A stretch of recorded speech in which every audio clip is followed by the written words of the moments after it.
Pojezdiše dva pobratima preko Krasna Miroća planine. Jedno Marko, drugo Milošu, napored okoplja bojna nose, jedan drugom bijelo lice ljube.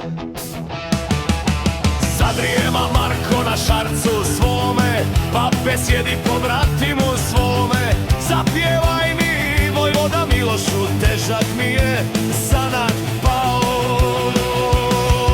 Oj, pobratimo, junaštvo staro, dok se pjesma planinom mori, dok je Marka i šarca konja, ni vila nam ništa ne može.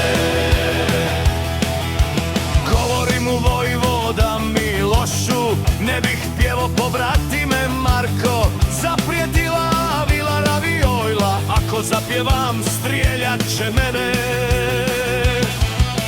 Al mu Marko besjedi junački, pjevaj brate, ne boj se ti vile, dok je Marka i šarca vidovita.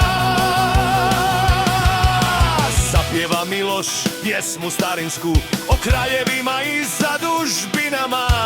Marko spava, Miloš popijeva, al ga vila Ravijojla čula. Oj, planino Miroću zeleni, krv junačka po tebi selila, al gdje Marko sablju podigne, tu i vila pravdu moli. Dve strelice vila odapne, jedna grlo, druga srce rani. Viknu Miloš pobratimu svome, jao Marko, vila me ustreli.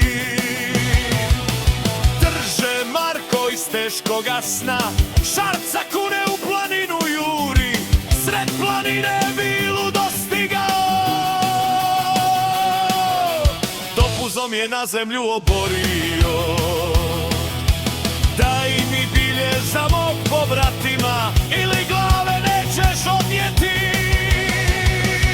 Oj, šarče, desno krilo moje, preko gore, preko kamena, dok te jašem pravda stiže, junak nikad sam ne gine. Vila bilje po planini bere, zacjeljuje Miloševe rane, ljepše grlo, zdravije mu srce, no što bješe prije strijele vile. Ode vila u Miroć planinu, a pobratim s pobratimom dalje. Poruči vila drugim vilama, ne dirajte junaka u gori, dok je Marka i šarca konja i šestopera u ruci junačkoj.